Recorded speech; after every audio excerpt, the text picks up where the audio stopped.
Merci. Pour l'instant, il y aura peut-être besoin du micro. Elle fait comme la dompteuse, là. Allez. Ah oui, Oh, comme ça, comme ça. Avec le fouet. alors plutôt au milieu. Ouais. Vous mettez là branché dans la là. cage. Alors en fait, Françoise dit Je pense ça. que la prise est là derrière. Elle dit pas ça par hasard. Elle dit ça parce que j'ai appris il n'y a pas très longtemps que mon père biologique était dresseur de lions. Et comme vous le savez, à partir du moment où on a ce genre d'ascendant, on doit réparer quelque chose. Donc moi, je répare en communiquant avec les animaux, mais pas que, en les soignant, puisque je fais aussi des soins énergétiques avec les mains. Donc uniquement avec l'énergie du cœur. Et puis ça vient dans les mains et l'énergie arrive et puis on peut soigner. Vous vous sentez pas un peu seul ? Un animal indomptable.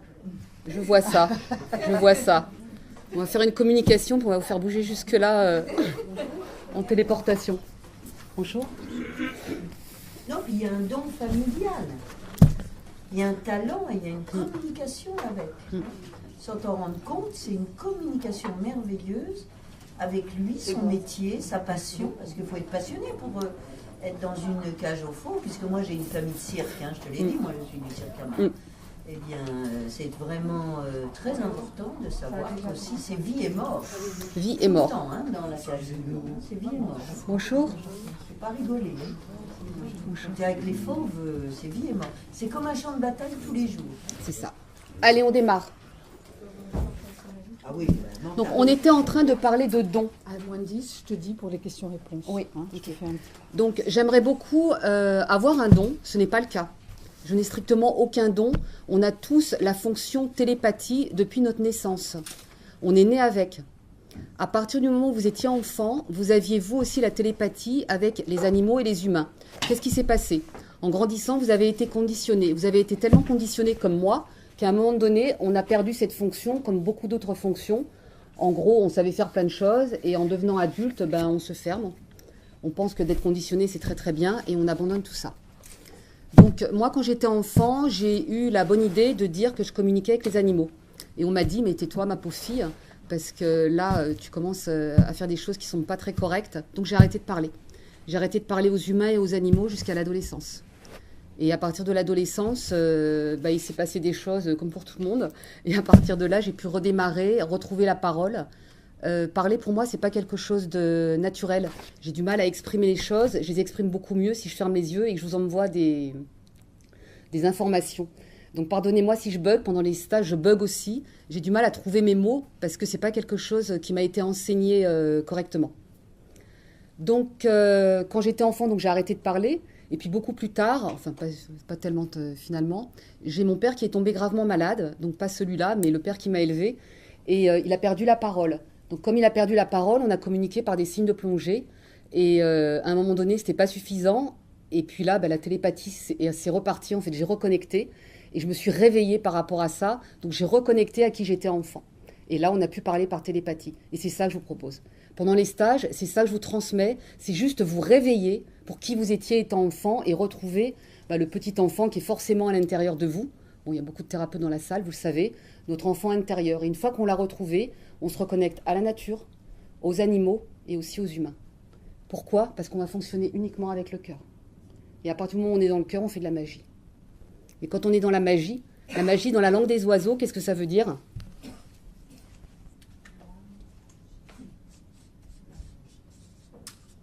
C'est notre âme qui agit. Donc effectivement, moi je suis dans ma passion, et c'est parce que je suis dans ma passion que j'agis en fonction de mon âme, et je communique avec elle et je lui réponds, et c'est pour ça que ça fonctionne. Alors comment ça marche la télépathie avec les animaux ? La télépathie, ça va juste être, on va avoir...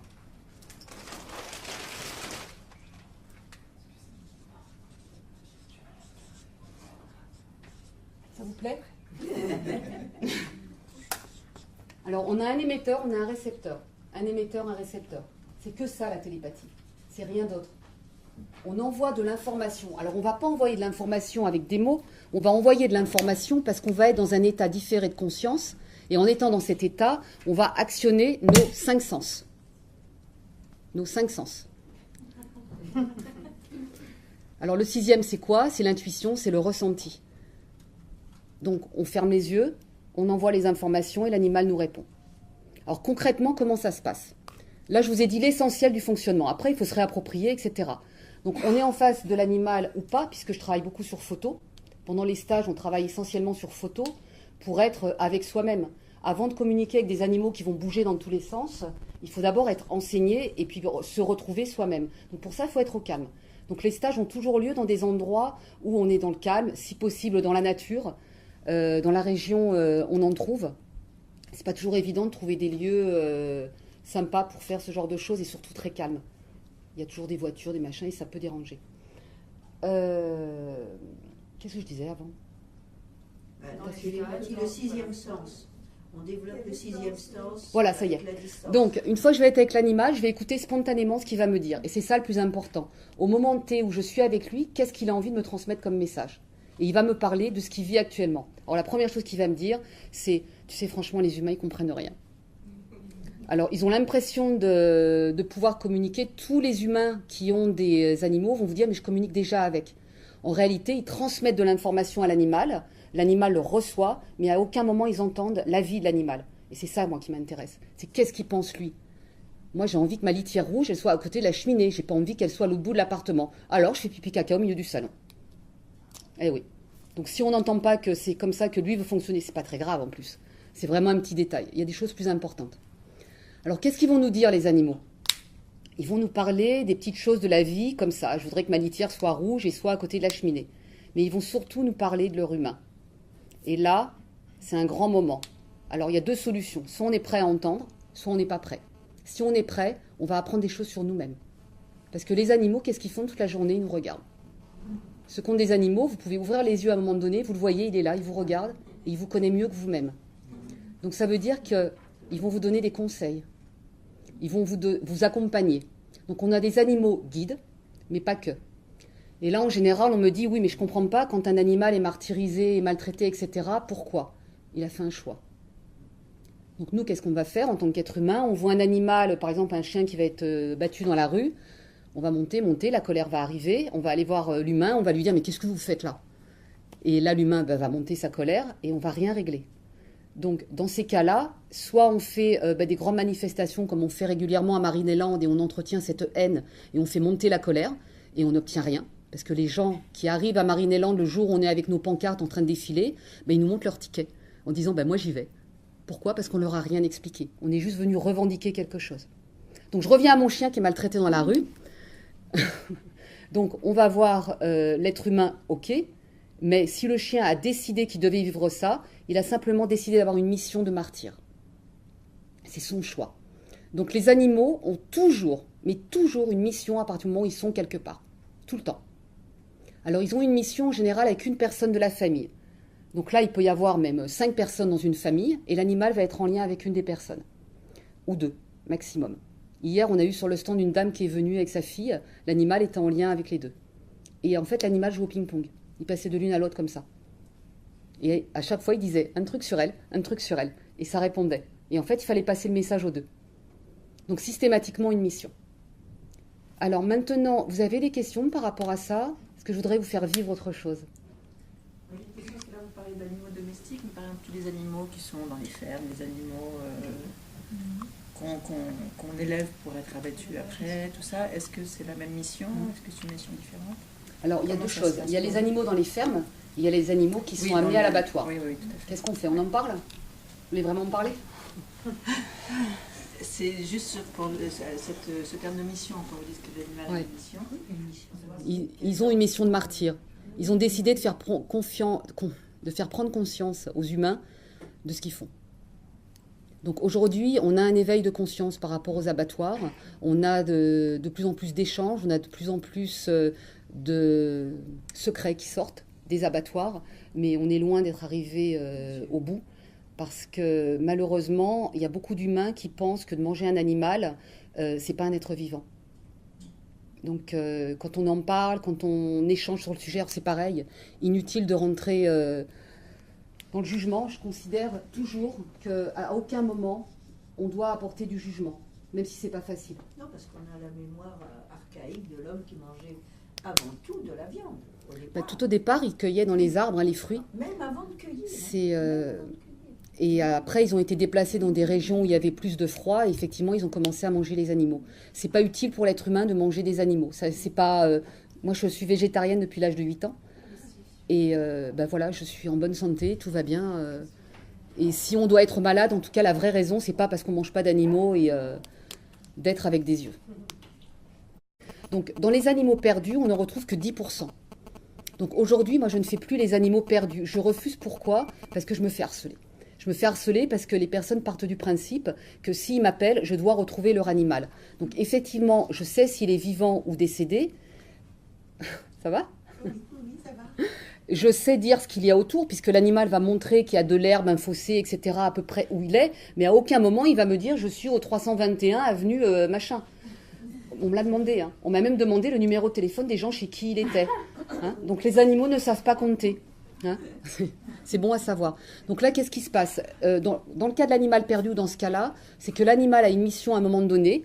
Et par exemple, un animal va dire à un moment donné, je dois retrouver une petite fille qui est à tel endroit, et c'est avec elle que je dois être maintenant, parce que je dois lui apporter ça. Donc si l'animal change d'humain à chaque fois, c'est qu'il a une nouvelle mission avec chacun. Après, il y a le cas où on les oblige. L'animal va repartir. Un chat, un chien, ce que vous voulez qui s'en va, vous le ramenez, il va repartir. Pourquoi l'animal, il est conscient qu'il a un rôle à jouer? bien sûr. Parce que nous, on a un rôle à jouer, on n'en a pas conscience. Alors, ils en ont conscience, pourquoi ? Eux ont conscience. Mais pourquoi ? Pourquoi ? Par leur sixième sens. Ils ont une âme. Ils ont une âme. À partir du moment où on a une âme, on est sur Terre en conscience. Et on sait pourquoi on est là. Et l'animal nous le dit, à chaque communication animale, l'animal nous parle de sa mission. D'ailleurs, les médiums, ils les voient, hein, les animaux morts. Moi, une fois, C'est Chantal bien sûr, Lafont, bien sûr. elle a vu mon chat qui était à côté, qui était assis sur mes genoux. Hein. Alors, les animaux morts, on peut en parler aussi parce que ça, c'est important, les accompagnements en fin de vie des animaux. Un animal malade, qu'est-ce qui se passe ? L'être humain va dire, mon animal est malade, donc forcément on est triste, on souffre vraiment parce que c'est très douloureux. C'est un membre de notre famille. Et donc on décide, de par cette souffrance, l'animal va se positionner en disant, je vais souffrir, mais je ne dis rien. Ça, c'est la première possibilité. Donc l'humain va me dire, il ne souffre pas. Et moi, je mets mes mains, je fais la communication et là, waouh, il y a une souffrance terrible. L'animal est prêt à supporter la souffrance, mais à un stade où j'avais rencontré une ponette qui était dans un champ. Elle avait des douleurs terribles et le vétérinaire disait que physiquement, elle ne pouvait pas grimper la colline. Et avec ça, elle grimpait la colline. Donc, elle était capable d'aller jusque-là. Alors, je vais vous raconter une histoire. Un jour, je vais chez des gens qui ont un chien en fin de vie. Ils avaient une belle villa avec des papiers absorbants par terre partout, parce que l'animal était en fin de vie et faisait partout. Et donc, je fais la communication avec l'animal pour l'accompagner avant d'aller chez le vétérinaire. Et l'animal me dit, non, je ne veux pas y aller tout de suite. Il faut que je voie un tel. Un tel, c'était le fils de la famille, qui était à 1000 km de là. Donc, on a posé les choses. Okay. Bon, vous imaginez ce qu'on vit à ce moment-là quand même, hein, l'émotion qui règne dans la pièce. Donc, on a téléphoné, j'ai appelé ce monsieur que je ne connaissais pas, et je lui ai expliqué. Lui, il était là-haut, dans le nord, en train de se dire, mais c'est taré. Et en fait, il a joué le jeu, il est venu. Il a mis 48 heures, l'animal a tenu, et il est mort dans ses bras. Et on a pu faire un accompagnement où le dernier message est passé. Parce que lui, il l'a connu enfant, le monsieur qui était parti, qui était jeune. Et il avait besoin de lui dire ça. Alors, après, deuxième solution, entre guillemets, on peut rattraper le coup et faire une communication avec l'animal une fois qu'il est parti. Donc 6 semaines après le décès, on peut rentrer en communication, pas avant. On sait ce qui se passe pendant ces 6 semaines. Oui, mais on ne va pas le faire maintenant. Je vous propose de fermer les yeux et de vous mettre dans la peau de l'animal. Et je vais vous raconter une histoire.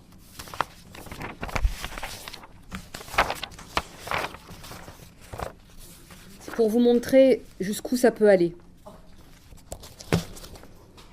Vous jouez avec la belle balle toute neuve que vous venez de recevoir. Et dans la cuisine, vos humains sont en train de dîner. À un moment que vous savez être la fin du repas, vous vous dirigez vers la cuisine où vous êtes certain de recevoir comme d'habitude un bonbon ou une friandise. Et là, vous avez la désagréable surprise de constater que personne ne vous donne rien. Vous insistez un peu, mais sans succès. Il ne vous est donné aucune douceur. Très déçu, vous allez vous installer dans votre panier en vous demandant pourquoi vous êtes puni. Ou ce que vous avez bien pu faire pour être ainsi privé de votre friandise. Vos humains, eux, ils savent que l'on vous a fait une prise de sang, que vous avez subi cette prise de sang et que la moindre friandise ne serait pas bonne pour vous. Sans explication, l'animal se sent puni et décontenancé. Un beau jour, alors que vous faites tranquillement votre sieste dans votre panier après avoir bien joué, on vous arrache brutalement à vos rêves. On vous enferme dans une cage et on vous transporte hors de votre maison dans un engin bruyant et cahotant pour une visite chez une personne qui va vous palper, vous piquer, vous retourner dans tous les sens, vous endormir et certainement vous faire beaucoup de mal.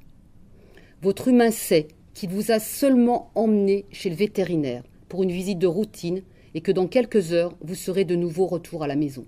Mais bien sûr, personne ne vous a rien dit. Depuis quelques mois, vous vivez dans une agréable pâture, en compagnie de 2 autres chevaux comme vous. Votre histoire est déjà longue et émaillée d'épisodes parfois pénibles. Vous pensez maintenant être enfin tranquille, entouré de vos amis. Hélas, un matin très tôt, un de ces maudits engins froids et bruyants se gare non loin de votre enclos et 2 personnes inconnues en descendent. Que se passe-t-il? Vous ne connaissez que trop bien le scénario. Vous vous dites « pas pour moi ». Et pourtant, il faut vous rendre à l'évidence. Les 2 hommes qui sont déjà entrés dans la pâture se dirigent vers vous, vous passent rapidement à l'école et sans égard ni respect, vous obligent à les suivre jusqu'au monstrueux engin qui attend plus loin. Un peu plus tard, celui-ci s'anime et vous voilà parti, obligé de quitter votre petit paradis et vos 2 amis. Une vague de désespoir, sans nom et une tristesse inexprimable s'empare de vous. Où est passée mon humaine? Pourquoi et où m'emmène-t-on? Va-t-on me tuer, me battre ou m'obliger encore à travailler comme autrefois?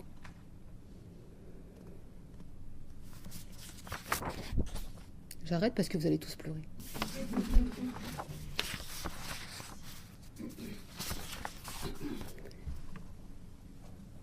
Donc ça veut dire, à travers tout ça, là ce que je viens de vous raconter,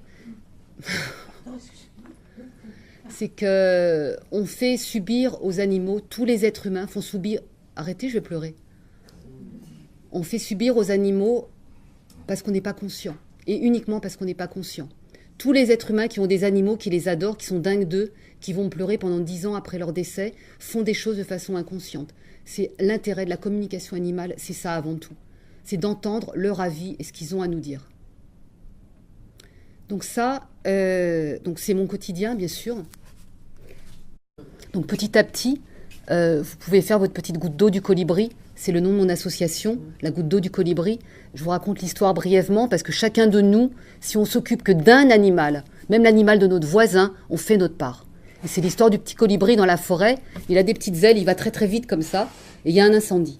Donc il prend une petite goutte dans le lac et il met sur l'incendie et il fait des allers-retours comme ça jusqu'au moment où il y a un tatou qui arrive et qui lui dit « Mais tu vas pas pouvoir éteindre l'incendie, petit colibri ». Et il lui répond « Arrêtez, hein !» Et non, c'est pas ça qu'il lui répond. Et il lui répond « Oui, mais je fais ma part ». Donc soyons dans cette démarche, faisons notre part et petit à petit, les choses peuvent s'arranger. L'être humain restera tel qu'il est, de toute façon. Donc on est amené à tous vivre ensemble et voilà. Mais les mouroirs des personnes âgées, c'est pas mieux. Hein. C'est pareil. Ils sont germains, hein. C'est pas les animaux, mais les plutôt samedi ou autre, même des qualifications de santé, c'est très heureux. Hein. Des fois, c'est de l'acharnement thérapeutique qui sont pas mieux que les abattoirs. Mais oui. Alors, quand on rentre en communication avec l'animal, en télépathie, comme je vous le disais tout à l'heure, on va avoir un échange conscient et volontaire. Ça vous parle? Oui. Hein? Donc, on va systématiquement demander l'accord de l'humain. Il y a un code de déontologie que je respecte scrupuleusement, parce que c'est pas parce qu'on se met à communiquer avec les animaux qu'on va commencer à faire n'importe quoi, qu'on devient des allumés et qu'on va l'éviter. Ça nous arrive pas. Hein. On va respecter ce code. Pourquoi on doit avoir l'accord de l'humain? Premièrement, parce que si l'humain n'a pas donné son accord, comment on lui demande de mettre en place des choses pour l'animal? Donc le chat veut une litière rouge. Si l'humain n'est pas au courant, il ne pourra jamais acheter la litière rouge. Donc qu'est-ce qui va se passer? On va aggraver le problème de comportement de l'animal. Deuxièmement, quand le chat va nous raconter la vie de son humain, on va être extrêmement intrusif dans la vie de l'humain. Donc si c'est votre voisin et que son chien aboie de façon intempestive, que vous ne pouvez plus, allez lui demander de faire une communication, mais jamais de le faire vous. Parce que vous allez apprendre beaucoup de choses sur lui. Je vous raconte une histoire. J'étais en communication avec un grand caniche qui s'appelait Émile. Vous savez, les grands caniches blancs très rigolos là. Et Émile commence à raconter sa vie. Et il se plaint de ne pas être sorti tous les jours. Donc on était en présence de l'éducatrice canine qui nous dit « L'être humain, tous les soirs, promène Émile pendant 2 heures. 2 heures. » Donc je refais la communication avec Émile. Je lui dis « Attends, tu te fous de moi là ?» Alors les animaux ont de l'humour. Beaucoup d'humour. Je vous raconterai une autre histoire après. Ils ont beaucoup de discernement. Donc je lui dis, arrête de te foutre de moi, tu me dis que tu sors pas, ton humain dit que c'est ok, etc. Et là, il me montre. Et en fait, l'humain allait chez sa maîtresse, passer la soirée, tranquille. Alors, je vous passe les détails, Oui. et le chien a tout raconté. Trop mignon. Ouais, c'est trop mignon. Bon, c'est un exemple rigolo. Je vais vous raconter des petites histoires. Une autre histoire, tout au début, je faisais de la communication animale. J'ai eu envie de communiquer avec un coq. Parce que là où je dormais, il y avait un coq. Je trouvais ça très sympa. Donc je vais voir le coq, et puis très sûr de moi, je lui dis, allez, on va discuter tous les deux. Puis le coq me fait une patte d'honneur. Ok, sympa. Et j'étais hyper déçue. Et donc, je repars le lendemain et je pose la question. Pourquoi le coq n'a pas voulu me répondre? Et la personne me répond, est-ce que tu lui as dit qu'il était beau? Messieurs, c'est le moment de partir si vous voulez. Est-ce qu'il avait une belle crête, etc. Je dis, ben non, j'ai pas pensé à le complimenter, à lui faire ce genre de choses. Donc, j'y suis retournée le lendemain et je lui ai dit, oh, t'as un beau plumage, t'as une belle crête, t'es magnifique, etc. Et là, hop, tout d'un coup, il m'a raconté sa vie. Il y a des clés. Oui. L'histoire du petit chat. Il y avait un petit chat qui s'appelle toujours Pacha.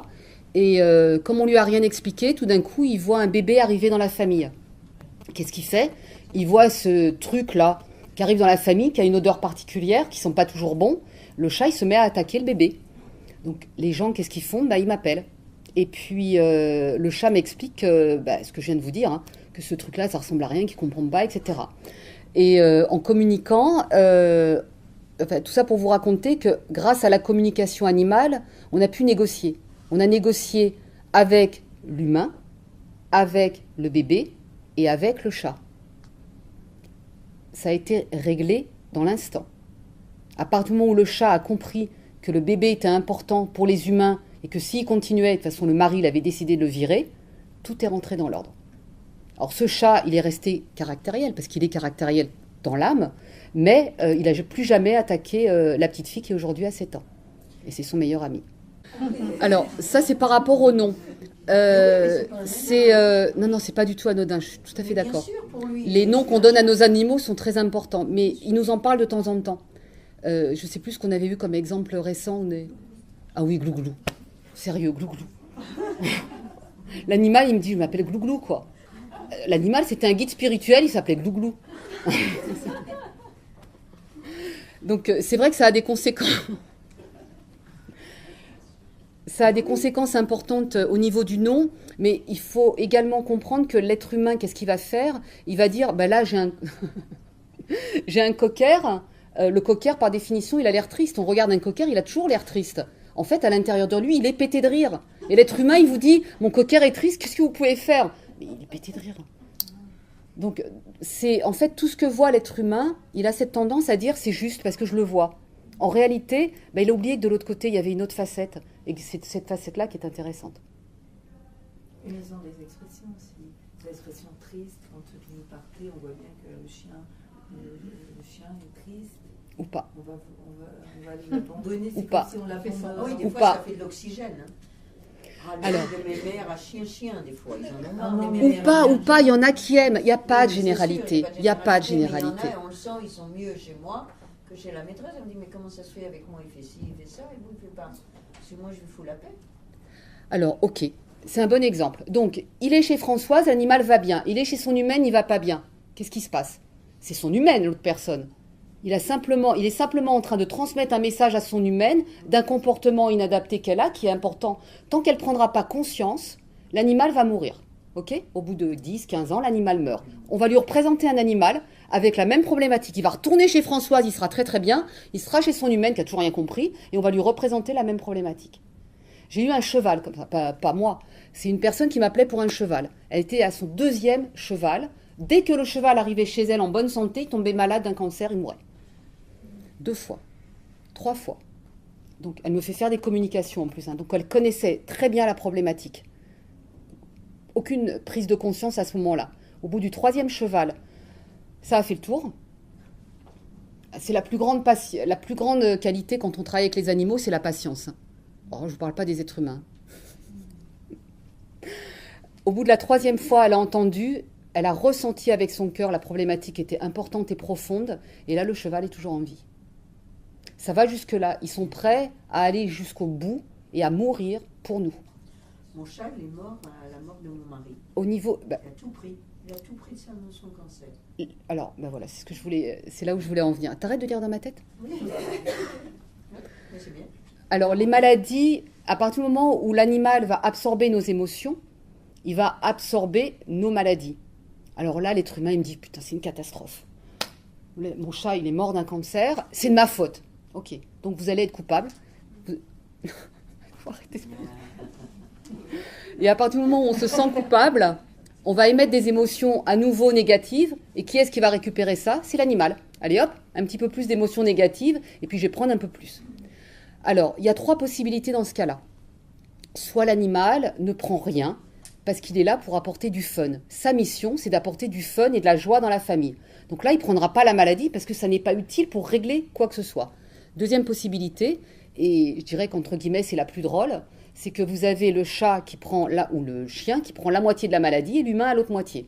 Il n'y a pas très longtemps, je suis allée chez des personnes, je suis accueillie par l'humaine qui me dit, voilà, le chien il va pas bien, etc. Il avait une grosse chique ici.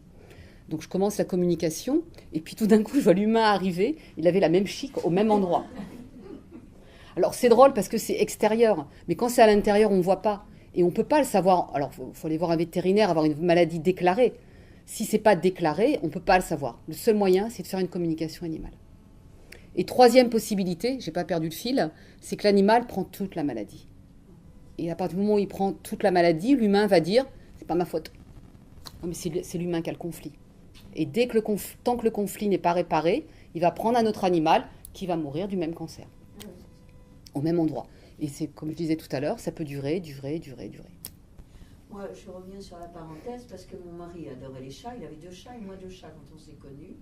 Et Freddy, je l'appelais Minou. Donc, il sauvait le chat qui était dans le lit. C'était pas le mari, c'était le Minou. Et c'est vrai ce que je dis. Ouais, mais je sais que c'est vrai. Mais bien sûr. Je ne l'appelais pas Freddy, je l'appelais Minou. Quand il était très malin, Minou ça va aller, Minou ça va aller. Du coup, il voulait sauver l'autre chat. Alors, ce qui va se passer dans les communications par rapport à ce que dit Françoise, c'est qu'on va recevoir, par exemple, je faisais une communication avec un chat et le chat, sans aucune raison, me dit « Go, go, go !» Ok. Et alors ? Et il ne me donnait pas d'explication. Donc, alors, quand on reçoit une information comme ça de l'animal, quelle qu'elle soit, nous, avec nos petites pattes, on gratte, on pose des questions pour comprendre ce qu'il nous dit. Tant qu'on n'a pas compris, on gratte. Hein, une petite patte magique comme ça, on gratte, et on a l'info. Là, je n'avais pas l'info. Donc, je demande à l'humaine ce que ça veut dire. Et là, elle se met à pleurer. Et elle me dit, c'est ce que je lui dis tous les jours. Parce que comme le chien était lent, elle lui disait, allez, go, go, go, on y va. Et l'animal, lui, il les avait comme ça. Mais comme ça, parce que l'humaine, c'était une Speedy Gonzalez hyper rapide. Et lui, il était à 2 de tension. Alors ça, une fois que l'humaine en prend conscience au moment d'aller le sortir, ben elle va y penser après la communication. Donc inconsciemment, elle le rendait malheureux. Une fois qu'elle a fait la com, c'est fini. C'est fini. Elle peut avoir un comportement adapté. Alors peut-être pas tous les jours. Autre exemple, un chat qui me dit j'ai mes humains. Alors là, il était pété de rire, le chat. Parce qu'on rigole autant qu'on pleure en communication animale. Hein. Les émotions sont vives, forcément, puisqu'on parle d'âme à âme. Donc l'échange d'informations, il est profond. Il n'y a rien de superficiel dans tout ça. Et le chat me dit, je suis pété de rire parce que mon humaine, elle part le matin et à chaque fois, elle revient parce qu'elle a oublié quelque chose. Alors bon, c'est des petites histoires rigolotes, hein, là ça va pas...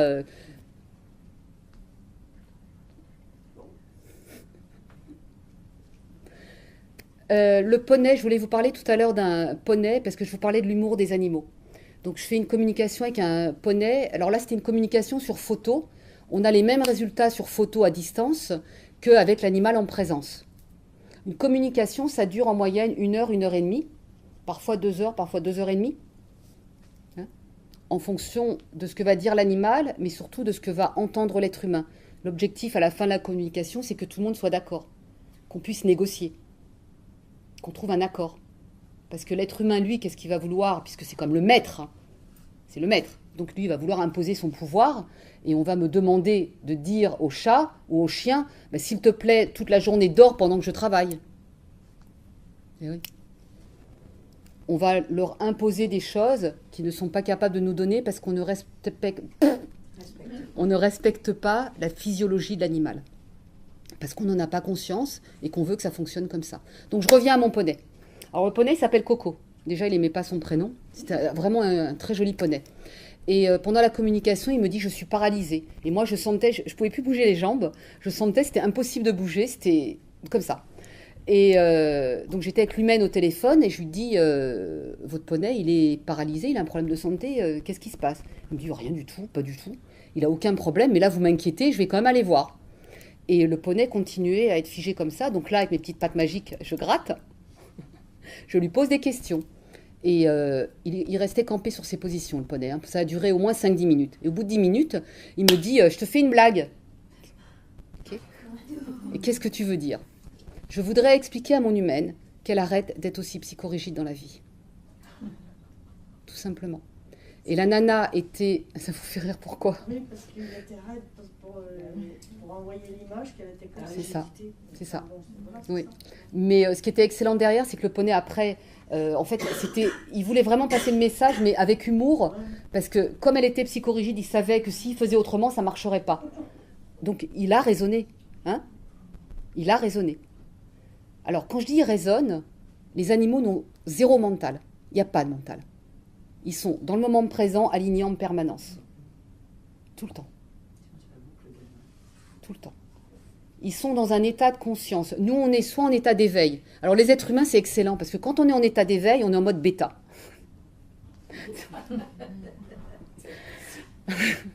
Quand on est en relaxation légère, on est en mode alpha. Les animaux, eux, ils sont toujours en mode alpha.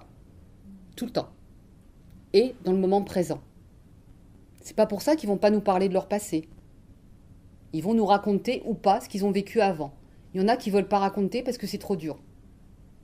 Ou c'est trop tôt. Donc, ok, on respecte.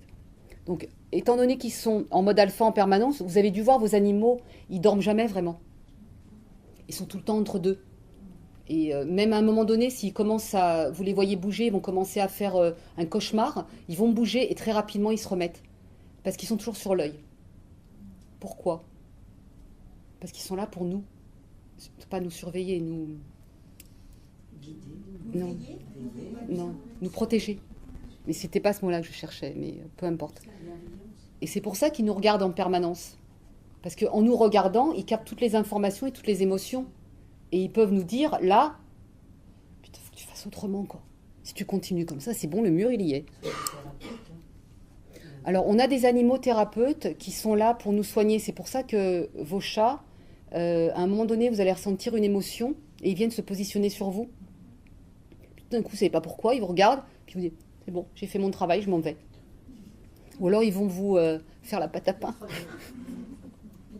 Alors, effectivement, les chats, j'ai 2 chats à la maison, et elles rentrent, une en particulier, vient pour certaines communications apporter son grain de sel. Donc, en fonction de ce qui se passe, je l'entends, elle monte l'escalier, elle vient, et la personne au téléphone, c'est quand je fais des communications à distance, sinon je ne l'emmène pas dans mon sac à main. Elle vient et elle fait « La personne l'entend, et donc du coup, je suis obligée d'arrêter la communication avec l'animal pour entendre ce que là, elle veut dire. Et cette petite chatte, récemment, elle a... j'ai une personne qui vient à la maison quand je ne suis pas là, une petite fille, pour mes chats. Et la chatte nous dit, lors d'une journée de supervision, qu'elle en a marre d'être punie. Vous imaginez, je punis mon chat. Qu'elle en a marre, qu'elle veut faire une fugue, enfin, etc. Elle nous raconte toute une histoire. Et en fait, en grattant avec les petites papates magiques, elle voulait m'interpeller sur la petite fille qui vient chez moi en me disant « Attention, cette petite est en danger, il faut que tu t'en occupes. » Ce que je ne pouvais pas savoir, puisque la petite, elle vient quand je ne suis pas là et que je ne m'en occupe pas au quotidien, c'est pas ma fille. Et du coup, j'ai pu, grâce à ça, voir la petite, voir sa maman, et puis les accompagner dans la problématique. Et la chatte a dit précisément qu'elle voulait fuguer, qu'elle était... et effectivement, la chatte a fugué toute la nuit. C'est pour moi ? Non, je suis désolée, je croyais que j'avais éteint. Et la chatte a fugué. La chatte a fugué pour la première fois toute la nuit. Elle est rentrée à 6h du matin, toute contente de ses conneries. Et moi, évidemment, je me suis dit, mais... Sous le moment, mais...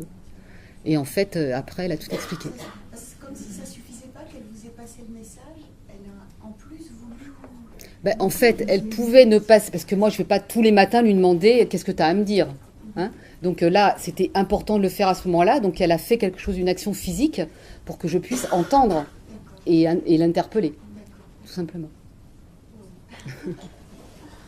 Alors, les stages durent 2 jours. Donc la première journée, déjà, je vous enlève des croyances sur les animaux, parce qu'il y en a beaucoup, beaucoup, beaucoup.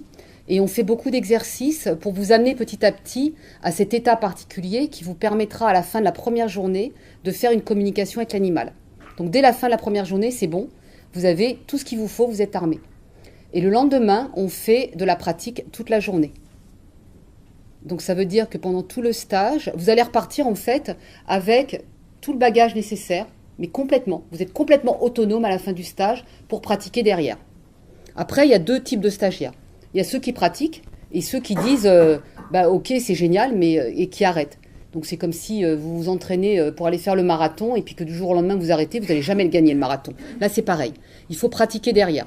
Parce que nos papates magiques, on peut gratter, mais si on ne pratique pas pour avoir de plus en plus d'informations et être enseigné de plus en plus, à un moment donné on perd la faculté, puisque n'oubliez pas, vous avez été conditionné. Et que son conditionnement il est tellement important, et puis notre ego, qui nous rattrape à toutes jambes pour nous dire « mais qu'est-ce que tu fais là ? Moi, ça me dérange. » hein. Donc, on peut reperdre les facultés que l'on apprend. Alors, derrière, après les stages, il y a des personnes qui repartent autonomes et qui font leur vie, et il y en a d'autres qui font avec moi des journées de supervision. C'est-à-dire qu'une fois par mois, ou 2 fois parfois, ça dépend, c'est Joy qui organise. On va dans la nature. On va voir cette fois-ci non pas que des animaux sur photo, mais des animaux vivants, et on va communiquer avec eux. Donc ça, c'est tous les mois, et l'objectif, c'est de vous accompagner petit à petit, parce que le doute est là. Les personnes qui communiquent au départ, votre ego vous dit sans arrêt, mais non, c'est ton mental, mais non, c'est ci, c'est ça. Donc ça, on le coupe. Oui, on le fait en pratiquant. À un moment donné, de toute façon, je le vois dans les yeux. À partir du moment où on communique avec l'animal, c'est un pur moment de bonheur pour moi. Quand je vois au stage la première communication et je vois, il y a un basculement, et là je vois la personne qui est en relation avec l'animal, waouh. C'est très facile. Annulation. Vous avez 2 secondes pour annuler ce que vous venez de dire, toute pensée négative, vous avez 2 secondes pour l'annuler. Donc annulation. Vous pouvez dire annulation ? Merci. Oui, ou j'efface. Donc, la communication animale, je vous le rappelle, je vous l'ai dit tout à l'heure, c'est pas un don. Moi, j'aimerais bien être blindée de dons, mais non, j'ai pas de dons. C'est juste facile. C'est juste quelque chose qu'on se réapproprie. Je vous le redis parce que c'est important et tout le monde dit « elle est trop forte ». Ouais, super, je suis trop forte. Eh ben non, je suis pas trop forte. Mais au stage, il faut venir avec un animal ou ça se fait... Pendant le stage... Sur Sur photo. Oui. Pendant le stage, vous venez avec la photo de votre animal. De photo ? Ou d'animal ?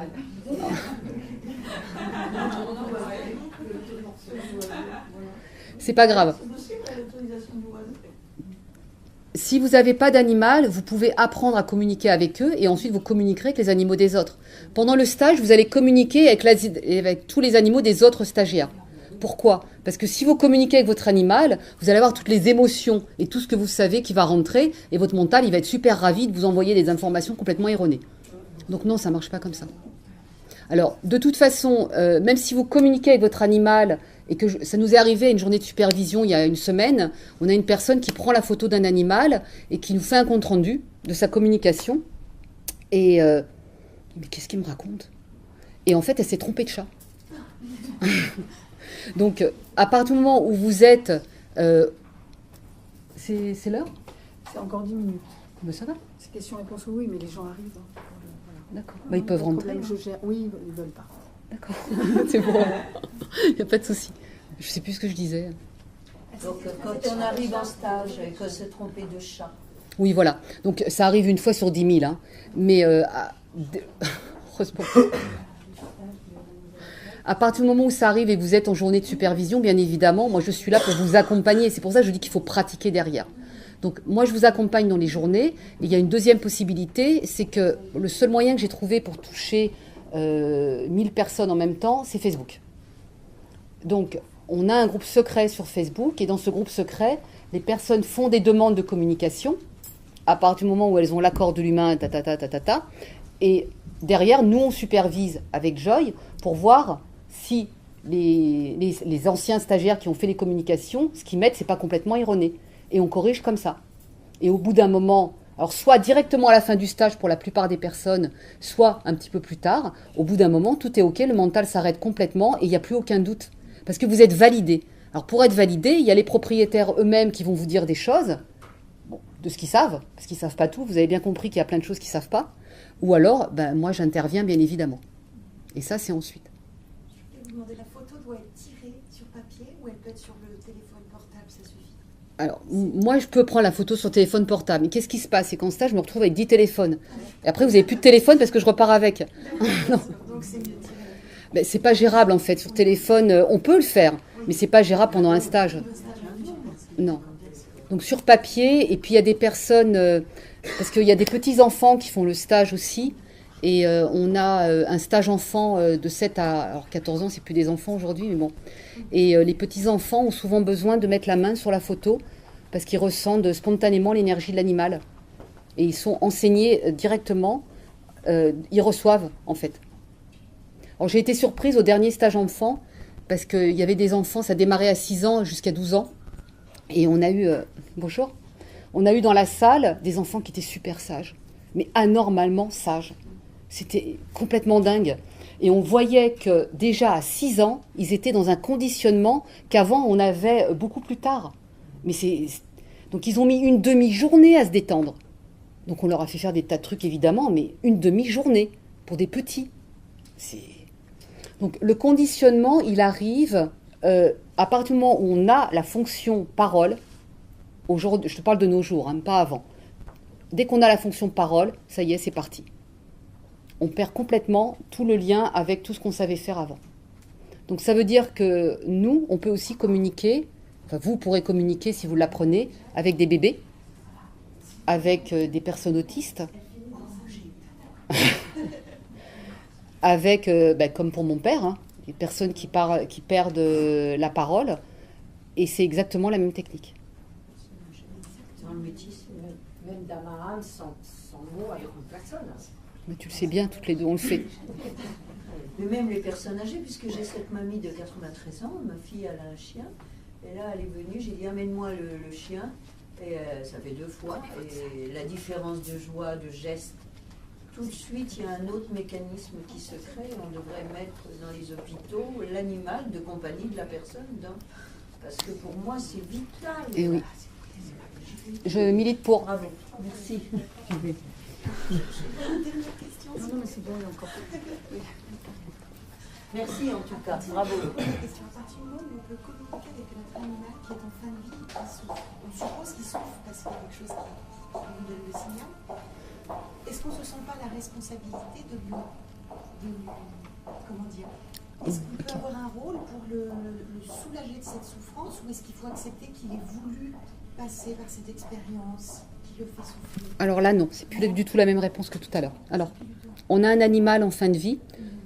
soit on voit, alors c'est vrai que soit on voit qu'il souffre, et à ce moment-là, on va, parce que c'est l'histoire de la jument dont je parlais tout à l'heure, qui va au-delà de ses souffrances. Soit il va nous montrer qu'il ne souffre pas.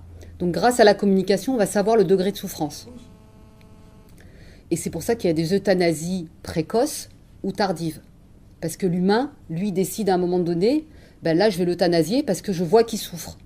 Mais non, l'animal, ok, il a une douleur, mais c'est gérable. Il n'a pas fini de parler, il a encore des messages. C'est l'exemple du chien dont je parlais tout à l'heure. Donc là, on va dire, ben, je vais le faire euthanasier. Donc il arrive chez le vétérinaire, et puis pouf, c'est parti. Alors qu'est-ce qui se passe? C'est qu'on se retrouve avec des animaux qui ne sont pas partis. Donc ils se retrouvent accrochés à l'humain. C'est pour ça que vous pouvez être extrêmement fatigué. Alors animaux ou humains, hein, moi c'est des animaux. Et ils se retrouvent attachés à vous parce qu'ils sont partis dans de mauvaises conditions. Mais dans tous les cas, l'euthanasie pour un animal qui souffre et qui est en fin de vie, c'est un acte d'amour, c'est rien d'autre. On l'accompagne. À un moment donné, il faut arrêter. Si on pouvait le faire pour les êtres humains, bon, c'est un autre sujet. Je ne vais pas rentrer là-dedans. Et oui. Alors c'est pareil, juste ça. On a toujours tendance à dire je ne vais pas castrer mon chien.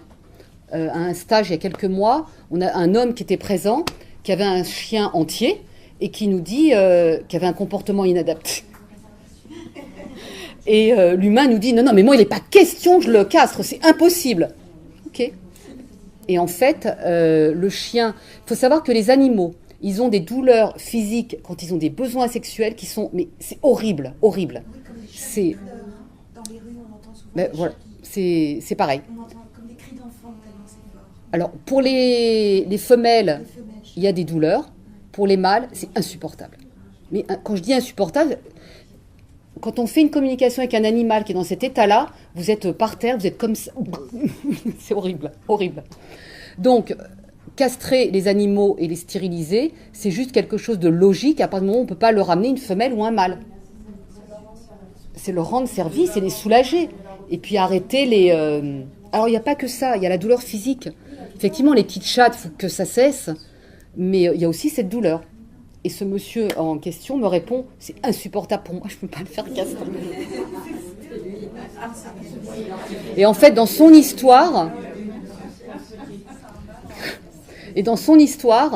En fait, lui avait une histoire particulière avec les différentes femmes avec qui il avait été. Bon, vous avez compris la suite.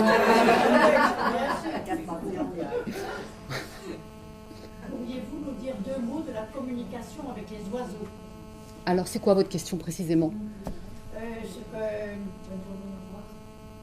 De votre vécu, enfin pour moi j'ai une très longue histoire avec les oiseaux. Je voudrais savoir ce Oui. que vous... Alors, il y a deux possibilités. Soit on a des... Alors, il y en a même trois possibilités. Soit on a des animaux en cage, soit on a des animaux... En liberté.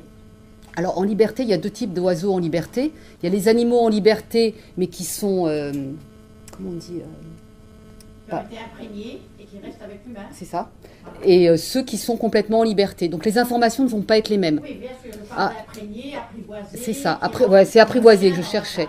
À partir du moment où il est apprivoisé, on a fait une communication il n'y a pas très longtemps avec un cacatoès qui vit en liberté, splendide. Et donc là, il nous a parlé des gens du quartier. Il nous a raconté des petites choses sur toutes les personnes du quartier qui s'occupent de lui. Donc ça, c'est la première possibilité. Les animaux en cage, ils souffrent forcément, ils sont en prison. Hein, alors, et ensuite, les animaux en liberté totale, ils vont nous raconter ce qu'ils vivent et ils vont nous envoyer de la lumière. C'est souvent les animaux nous envoient souvent de la lumière. Les oiseaux, pardon. Les oiseaux nous envoient de la lumière. J'ai répondu à votre question? Oui, enfin, je pensais...